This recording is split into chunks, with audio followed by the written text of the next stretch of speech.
जय गुरु जी संगत जी। वीडियो को लाइक कीजिए, चैनल को सब्सक्राइब कीजिए और बेल आइकन को प्रेस कर दीजिए ताकि आपको लेटेस्ट वीडियो की जानकारी अच्छे से मिल सके। जय गुरु जी संगत जी। गुरु जी का अनंतम अनंतम शुक्राना। गुरु जी के श्री चरणों में कोटि कोटि प्रणाम और गुरु जी की प्यारी प्यारी संगत को जय गुरु जी। संगत जी, आज का सत्संग बहुत ही सुंदर है, बहुत खास गुरु जी की प्यारी पुरानी संगत का सत्संग है और बहुत कुछ उस सत्संग में है। आप सत्संग अंत तक सुने, पूरा सुने और गुरु जी की बहुत सारी आप सबको ब्लेसिंग्स निश्चित मिलनी ही मिलनी है। संगत जी, अगर आप भी अपना सत्संग शेयर करना चाहते हैं तो सुंदर लिखावट में हिंदी में ईमेल आईडी और व्हाट्सएप पर शेयर कर सकते हैं और अगर आप चाहें तो ईमेल आईडी और व्हाट्सएप पर टाइप भी कर सकते हैं। तो चलिए संगत जी, सत्संग शुरू करते हैं। संगत जी, आज का जो सत्संग है वो गुरु जी की प्यारी और पुरानी संगत है अलका तुलेजा आंटी। आज हम अलका तुलेजा आंटी का सत्संग सुनेंगे। जय गुरु जी को और गुरु जी की सारी संगत को मेरा प्रणाम और गुरु जी का लख लख शुक्राना जो उन्होंने मुझे मौका दिया अपना सत्संग शेयर करने के लिए। संगत जी, सत्संग कोई भी नया पुराना नहीं होता।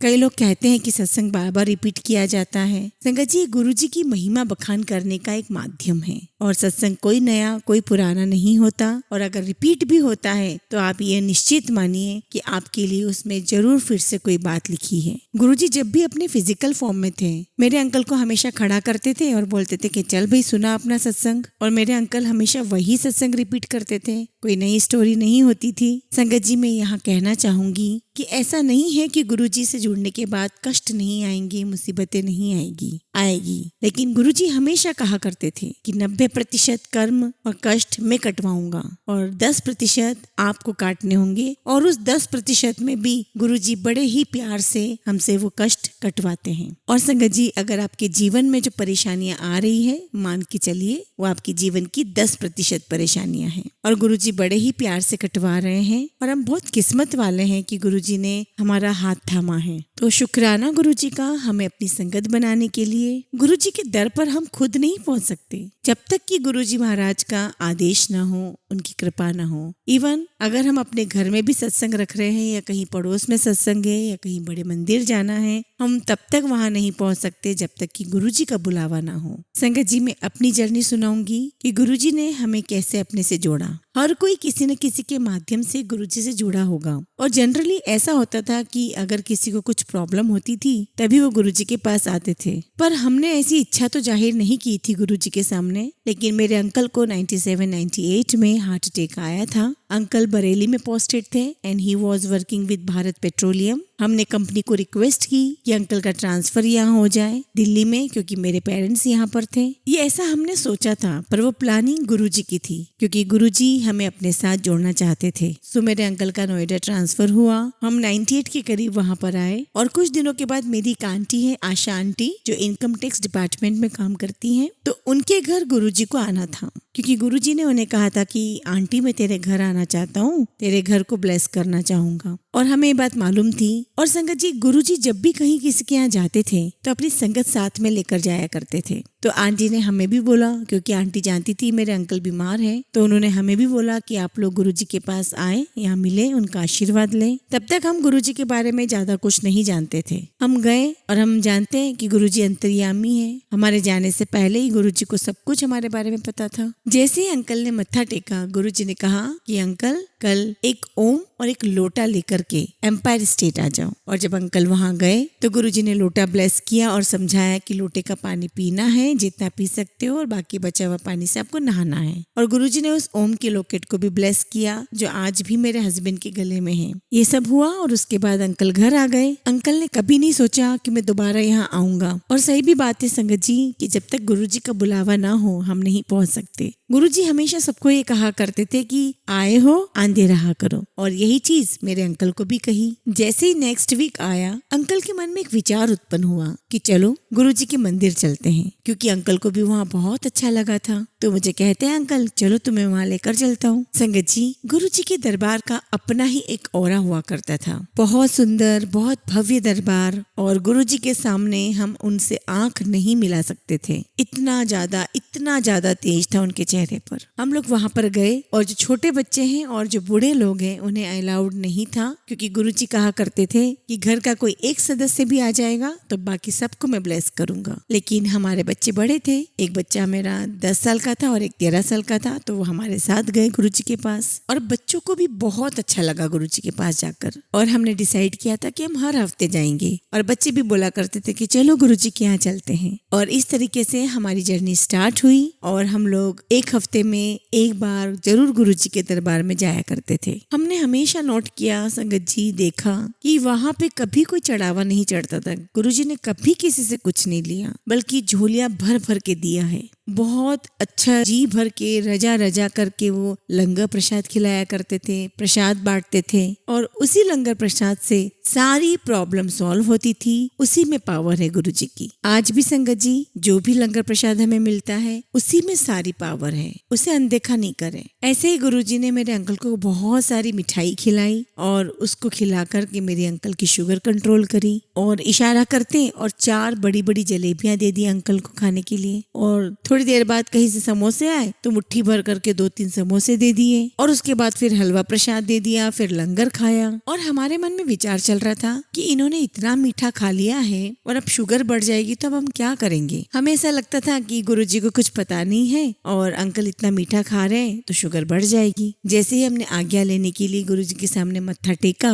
गुरुजी को पता था कि हमारे दिमाग में उल्टे सीधे विचार चल रहे हैं। तो गुरुजी ने मेरे अंकल से पूछा क्या चल रहा है, तो गुरुजी खुद ही कहते हैं कि सुबह सुबह शुगर चेक करना और बताना अगली बार आकर के कि कितनी है। मेरे अंकल तो गुरुजी को देखते रह गए और सोचने लग गए कि गुरुजी को कैसे पता कि हम शुगर के बारे में बात कर रहे हैं या मुझे शुगर की बीमारी है। और संगत जी जब हमने अगले दिन सुबह अंकल की शुगर चेक की तो बिल्कुल नॉर्मल थी। ये तरीका था गुरुजी का ट्रीटमेंट देने का, ठीक करने का। और अंकल हमेशा खड़े होकर के अपना ये सत्संग सुनाया करते हैं और अंकल सोचा भी करते थे कि गुरुजी बार मुझे खड़ा करके यही सत्संग सुनवाया करते हैं। ऐसे ना उनको बड़ा ओड लगने लगा था कि मैं एक एक सत्संग सुनाया करता हूँ, तो पीछे जाकर के छुप के बैठ जाया करते थे। अब संगत जी हम क्या जाने कि गुरुजी अंतर्यामी हैं। अब मेरे अंकल सोच रहे कि गुरुजी तो नहीं देख रहे, लेकिन गुरुजी को तो सब कुछ पता था। एक इंस्टेंसेस और सुनाती हूँ संगत जी। हम आजकल देखते हैं कि कई लोग कहते हैं हम चाय नहीं पीते, प्रसाद है तो पर्स में डालकर घर ले जाते हैं, मिठाई आती है तो कहते हैं हमें शुगर है। संगत जी हर सत्संग में गुरुजी महाराज आते हैं, विराजमान होते हैं और वहाँ हमें जो भी डिवाइन प्रसाद मिलता है उसे पूरा वहीं फिनिश कीजिए। गुरुजी की उस डिवाइन प्रसाद में बहुत बहुत ताकत है। और संगत जी गुरुजी के उस लंगर में या जो मिठाई है उसे खाने से कोई शुगर नहीं बढ़ती। गुरुजी कहा करते थे कि यहाँ बैठकर खाओगे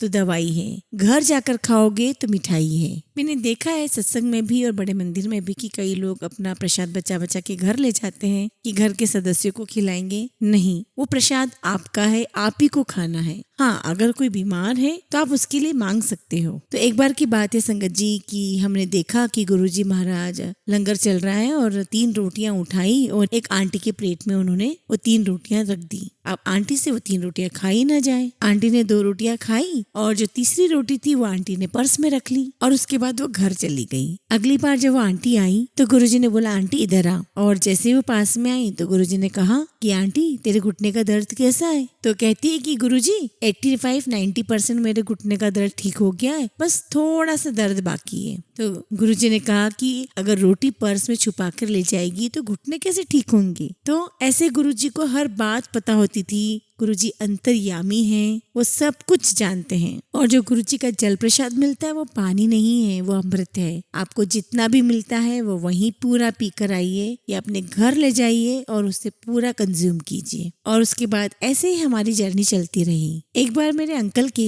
बुआ जी के जो हस्बैंड थे यानी कि फूफा जी, वो बहुत बीमार थे, उन्हें कैंसर था। मुझे कई लोगों ने पूछा कि आंटी आपको तो गुरुजी ने ठीक कर दिया और हम तो अभी तक ठीक ही नहीं हुए। तो यहाँ मैं कहना चाहूंगी संगत जी कि हम सब की अपनी अपनी कार्मिक लाइफ है, हम सब के अपने अपने कर्म हैं। मेरे कर्म अलग है, मेरे हस्बैंड के अलग है, मेरे बच्चों के अलग है। तो जिनकी लाइफ लिखी होगी, जिनके कर्म ऐसे होंगे, गुरुजी उन्हें लाइफ बख्शेंगे, जिनकी नहीं होगी उनको नहीं। तो संगत जी यहाँ पर किसी से भी कोई कंपैरिजन नहीं है। तो बस ऐसे हमारी लाइफ चलती रही। हम गुरुजी के पास जाया करते थे, हम आज्ञा लेकर वापस घर आ जाया करते थे। एक दिन हम लोग आज्ञा लेने लगे। संगत जी कभी कभी तो गुरुजी कहा करते थे चलो चलो चलो आज्ञा है घर जाओ, लेकिन कभी कभी कहा करते थे कि अभी नहीं जाना है, रुको। कभी कभी गुरुजी को लगता था कि ये समय ठीक नहीं है, नहीं जाना चाहिए, तो गुरुजी हमें रोक लिया करते थे। तो ऐसे एक दिन जब हम लोगों ने आज्ञा ली तो गुरुजी महाराज ने कहा कि नहीं, अभी आपको आज्ञा नहीं है, अभी आपको नहीं जाना है, और कहते हैं कि हम बड़े मंदिर जाएंगे। संगत जी, उस समय जो बड़े मंदिर का जो रास्ता था वो बहुत ही वीरान हुआ करता था, लोनली हुआ करता था। तो गुरुजी की गाड़ी आगे आगे चला करती थी और पीछे पीछे हमारी। और संगत जी, जैसे ही हम वहाँ पहुंचे तो गुरुजी ने रैंडमली 4-5 आंटियों को बुलाया अपने हाथ के इशारे से, और मैं भी उनमें से एक थी। तो सबसे पहले तो गुरुजी ने हमें वहाँ पर अपना पूरा मंदिर दिखाया, ग्रीनरी दिखाई, प्लांट्स दिखाए। फिर आगे गए, मंदिर के अंदर एंटर किया, फिर वहाँ पर हमने शिवलिंग देखा और गुरुजी ने कहा कि देखो कितना सुंदर मंदिर बना है, और इस ज्योतिर्लिंग में पूरे 12 ज्योतिर्लिंगों की शक्ति है। अब तुम लोगों को कहीं और जाने की लोड़ नहीं है। इसलिए संगत जी, कहीं भटके नहीं, इधर उधर कहीं भटकने की जरूरत नहीं है। बस स्टिक टू द गुरुजी, उन पर विश्वास रखिए, सरेंडर कीजिए। और कहा करते थे कि गुरुजी की जो इसको बाहर से भी छू के चला जाएगा उसे भी ब्लेसिंग्स मिलेगी। और संगत जी, ये चीज हमने पैंडेमिक के समय देखी है। जो संगत गुरुजी के मंदिर के बाहर से ही माथा टेक कर आया करते थे और उन लोगों ने बहुत बहुत भर भर के ब्लेसिंग्स ली है बाहर से। और फिर गुरुजी के हॉल के बाद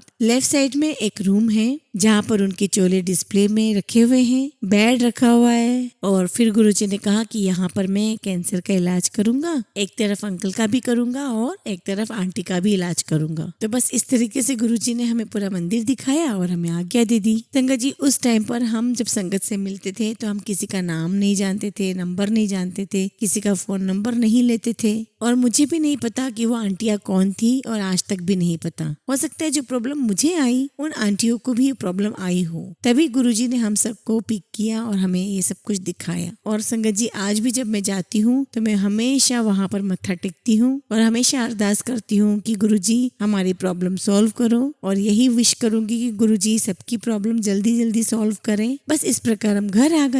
और 2003 में एक ऐसा विचार उत्पन्न हुआ कि अब हम गुरुजी के मंदिर नहीं जाएंगे, हम घर से ही उनकी प्रेयर करेंगे। मंदिर में दिए हुए उनके हाथ के स्वरूप थे हमारे पास, जिस पर गुरुजी लिख कर दिया करते थे। एक दिन गुरुजी ने मेरे अंकल को कई सारे अपने स्वरूप दिए साइन कर करके, और बच्चों ने गले में लेमिनेटेड लॉकेट्स पहने हुए थे, और वो जो लॉकेट है काले धागे में पहना करते थे, और वो आज भी मेरे पास लॉकेट्स हैं। और अंकल को जो लोटा ब्लेस करके गुरुजी ने दिया था, अंकल उसका जल पिया करते थे।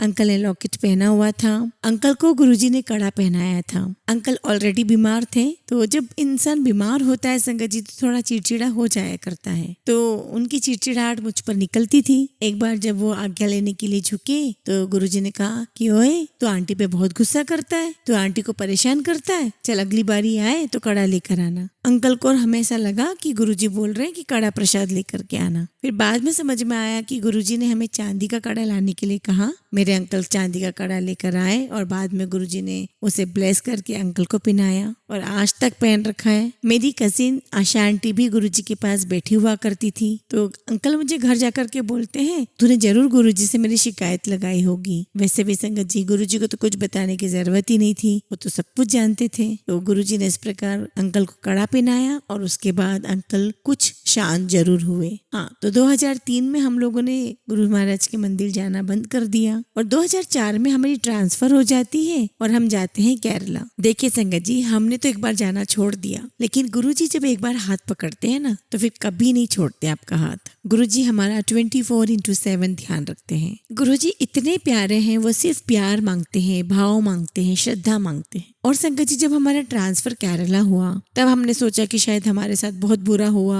हम नॉर्थ से साउथ में आ गए, हमें अच्छा नहीं लग रहा है। लेकिन संगत जी, वो भी मेरा बहुत बड़ा सत्संग है, क्योंकि संगत जी मेरा जो बेटा था छोटा, वो यहाँ पढ़ता नहीं था। तो संगत जी, मेरा जो छोटा बेटा था वो डांस करता था, ड्राइंग करता था, एक्स्ट्रा कुरिकुलर एक्टिविटीज सारी करता था, लेकिन बस पढ़ाई में मन नहीं लगता था। तो जब हम केरला आए तो वहाँ पर लैंग्वेज प्रॉब्लम थी, वहाँ पर सारे बच्चे मलयालम में पढ़ते थे। वो स्कूल भी जाता था, टीचर आती और मलयालम में पढ़ा करके चली जाती थी, और अकाउंटेंट्स जैसा सब्जेक्ट भी मलयालम में पढ़ा करके चली जाया करती थी। फिर वो बाद में पूछा करता था मैडम से कि मैडम मुझे तो समझ में ही नहीं आया, तो तब मैम उसको बाद में समझाया करती थी। और जब समझ में नहीं आता था स्कूल में तो घर आकर के बुक्स खोलता था, और पहले तो कभी बुक्स खोलता ही नहीं था। और जितने भी फ्रेंड्स बने थे वो सारे मलयालम में बात करते थे, इसे मलयालम आती नहीं थी। और जब घर पे होता था टीवी भी कितना देखेगा दिन भर में, तो टीवी ज्यादा देख नहीं पाता था। तो फिर उस जमाने में नेटफ्लिक्स तो हुआ नहीं करता था, तो बस बुक्स खोल के पढ़ने लग जाया करता था। और जब उसकी फर्स्ट पीटीएम हुई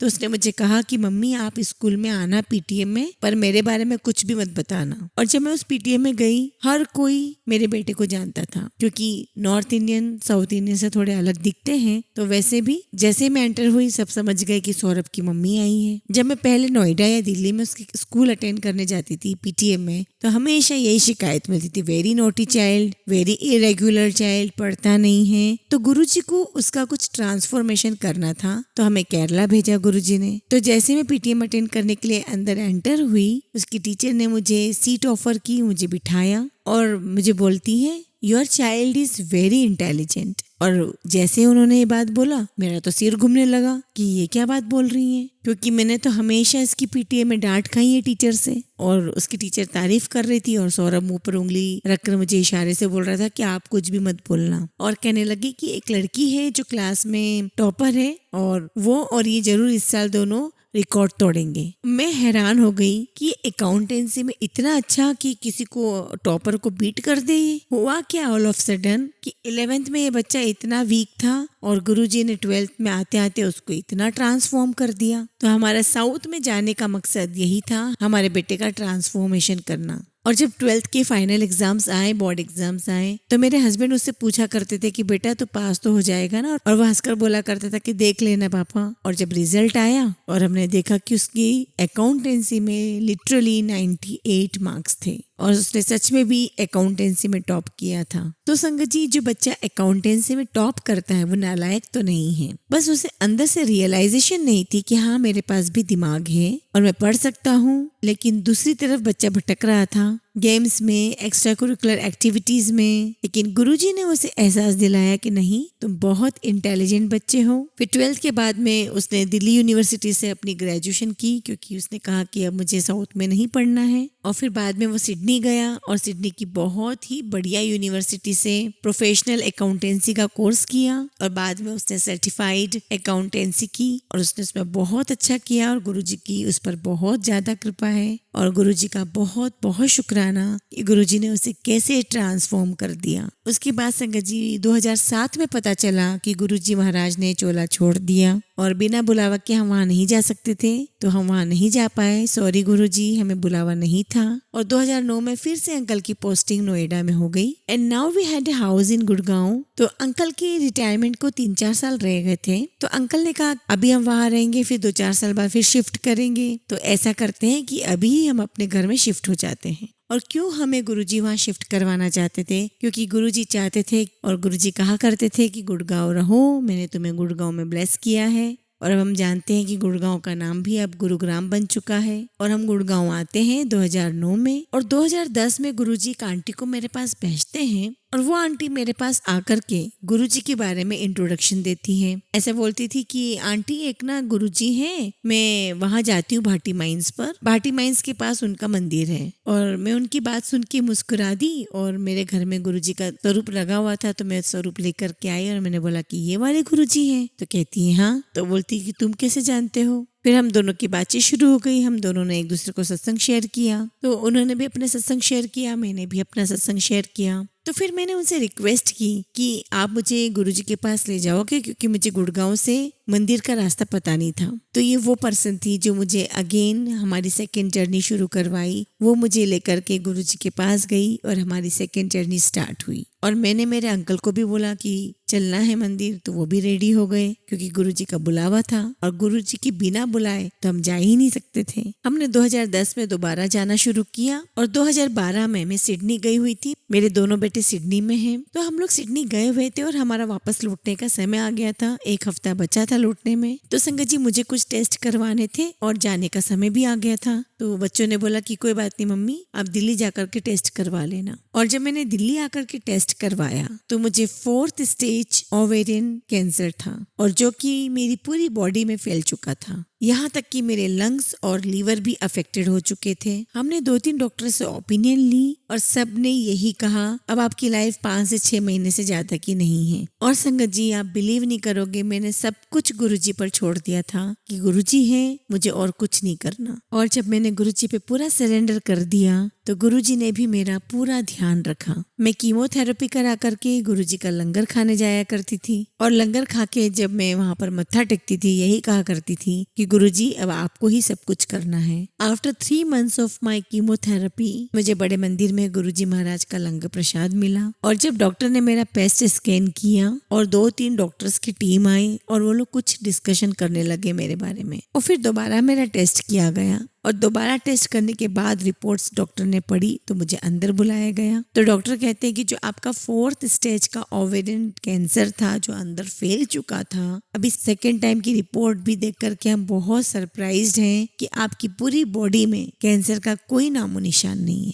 मैं गई हुई थी और मेरे साथ मीनाक्षी आंटी हैं, वही हमेशा मेरे साथ जाया करती थी। और संगत जी, ये बात भी सच है कि कोई काम नहीं आएगा, गुरु संगत काम आती है। क्योंकि संगत जी, ये मेरा पर्सनल एक्सपीरियंस है कि मैं एक फोन करती थी, मेरे इतने प्यारे भाई बहन गुरु संगत के रूप में गुरुजी ने मुझे दिए, मेरे एक फोन पर दौड़े चले आते थे। मैंने डॉक्टर को कहा कि मेरे गुरुजी ने मुझे न्यू लाइफ दी है, तो डॉक्टर का कहना था कि ठीक है, आपका विश्वास है, हम इसमें बिलीव नहीं करते। तो डॉक्टर ने कहा कि हर डिसीज का एक कोर्स होता है, इसका भी एक कोर्स है। मुझे 3 महीने की कीमोथेरेपी और दी गई और मुझे बहुत स्ट्रॉन्ग कीमो दिया गया और मेरा जो लास्ट कीमो था वो था जुलाई 2013 और अब मुझे 10 साल हो चुके हैं इस बात को। और फिर मेरे 1.5 ईयर में एक बार ही टेस्ट हुआ करते थे। डॉक्टर ने ये बात मुझे कही थी कि 99.9% ये जो बीमारी है ये फिर से रीओकर होती है, लेकिन मेरी हमेशा रिपोर्ट्स क्लियर निकली। और संगत जी, फिर मेरा लास्ट पेस्ट स्कैन जनवरी 2018 में हुआ था और उसके बाद डॉक्टर ने मुझे कैंसर फ्री डिक्लेयर कर दिया। मैं एक भी कैंसर की दवाइयाँ नहीं खाती हूँ, जनरल जो मेरी मेडिसिन चलती हैं मैं वही लेती हूँ। और ऐसे ही गुरुजी ने मेरा कैंसर ठीक कर दिया। लख लख शुक्राना मेरे मालिक, लख लख शुक्राना। हाँ, कई लोग ये जरूर कहा करते थे कि गुरुजी ने आपको तो ठीक कर दिया, हमें ठीक नहीं करा या हमारे उनको ठीक नहीं करा। तो इस बारे में मैं बताना चाह रही थी संगत जी, वो मिस हो गया कि एक बारी मेरे हस्बैंड की बुआ जी के जो हस्बैंड है यानी कि फूफा जी, उनको कैंसर डिटेक्ट हुआ था। तो हम उन अंकल को गुरुजी के पास लेकर के गए और जैसे हम उन्हें लेकर के गए, पर उस दिन गुरुजी अंकल से नहीं मिले और हम लोग मायूस होकर के घर वापस आ गए। तो हम अगली बार फिर गए और हमने बोला कि गुरुजी हम लोग कल आए थे और ये अंकल है और इनको ऐसे ऐसे कैंसर हो गया है। तो अंकल की जो फोटो थी वो गुरुजी ने पलट के रख दी और अपना एक स्वरूप दिया और बोला कि अंकल को दे देना और बोलना अपने पास रखे। शायद गुरुजी उनको लाइफ नहीं दे सकते थे, उनकी उतनी लाइफ होगी। तो 2-3 महीने रहे और वो फिर शांत हो गए। और जब फिर उनका अंत समय आया तो गुरुजी का जो स्वरूप है वो उनकी पॉकेट में मिला, तो उनके प्राण नहीं निकल रहे थे।